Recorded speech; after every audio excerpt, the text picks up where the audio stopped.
দর্শকবৃন্দ, আসসালামু আলাইকুম রহমতুল্লাহ। আপনাদের সামনে একটি গুরুত্বপূর্ণ টপিক নিয়ে উপস্থিত হয়েছি। আর সেটি হলো, বর্তমান সময়ে ফোন কোম্পানিগুলি আমাদের যেভাবে আমাদের কাছ থেকে টাকা হাতিয়ে নিচ্ছে, কল রেট অনেক বাড়িয়ে দিয়েছে এবং এমবির দাম, মিনিটের দাম আগের চাইতে দ্বিগুণেরও বেশি হয়ে গেছে। যেমন বর্তমান সময়ে গ্রামীণ ফোন তাদের মিনিট কার্ডগুলি সর্বনিম্ন 29 টাকা করে ফেলেছে। একটি মিনিট কার্ড কিনতে হলে আপনাকে 29 টাকা গুনতে হবে। 40 মিনিট, তাও আবার মেয়াদ হলো 2 দিন। 2 দিনের মধ্যে 40 মিনিট আপনাকে শেষ করতেই হবে, তা না হলে মিনিট কেটে নিয়ে যাবে। এমনিভাবে তাদের এমবি কার্ডগুলি 39 টাকা আপনাকে দেবে হলো 1 জিবি, মেয়াদ হলো 24 ঘন্টা। 24 ঘন্টার মধ্যে আপনি যদি এমবি শেষ করতে না পারেন, আবার তাদের এমবি তাদের কাছে চলে যাবে।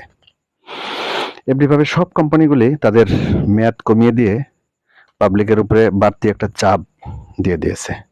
এমবির প্যাকেজগুলি একমাত্র এয়ারটেল সিমের এমবিটা একটু কম, তাও এখন অনেক বাড়িয়ে দিয়েছে আগের চেয়ে। কিন্তু গ্রামীণে আগে যেই এমবি 400-500 টাকার এমবি কিনলে পুরো 1 মাস চলা যেত, সেখানে বর্তমান সময়ে 900 থেকে 1000 টাকার এমবি না কিনলে আপনার পুরোপুরি আপনি 1 মাস চালাতে পারবেন না। কল রেট তেমনিভাবে বাড়িয়ে দিয়েছে। এজন্য আমি যথাযথ কর্তৃপক্ষের দৃষ্টি আকর্ষণ করছি, আপনারা এই ব্যাপারে একটু দৃষ্টি দেন। তা না হলে এই ফোন কোম্পানিগুলি আমাদের টাকাগুলি হাতিয়ে নিচ্ছে। দেখুন, বর্তমান সময় ওয়াইফাই এর কিন্তু বিল বাড়ানো হয়নি, তারাও তো এমবি দেয়। তাদের এমবির দাম বাড়বে না আপনাদের এমবির দাম বাড়লে।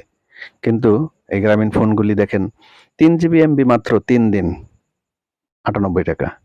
এমনিভাবে সব কোম্পানিগুলি, শুধু যে গ্রামীণ তা না, বাংলা লিংক, রবি, তারা কল রেটগুলি বাড়িয়ে দিয়েছে।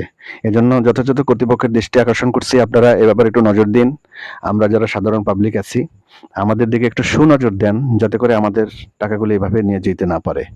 আগে 100 টাকার মিনিট কিনলে 1 মাস চালানো যেত 300 মিনিট, সেখানে এখন 100 টাকায় 120 মিনিট দেওয়া হয়, মেয়াদ মাত্র 5 দিন।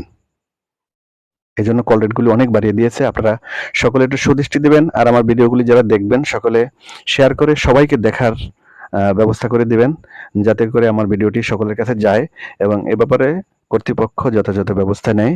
এজন্য আমি আপনাদের সকলের সহযোগিতা কামনা করছি। আসসালামু আলাইকুম ওয়া রাহমাতুল্লাহি ওয়া বারাকাতুহু।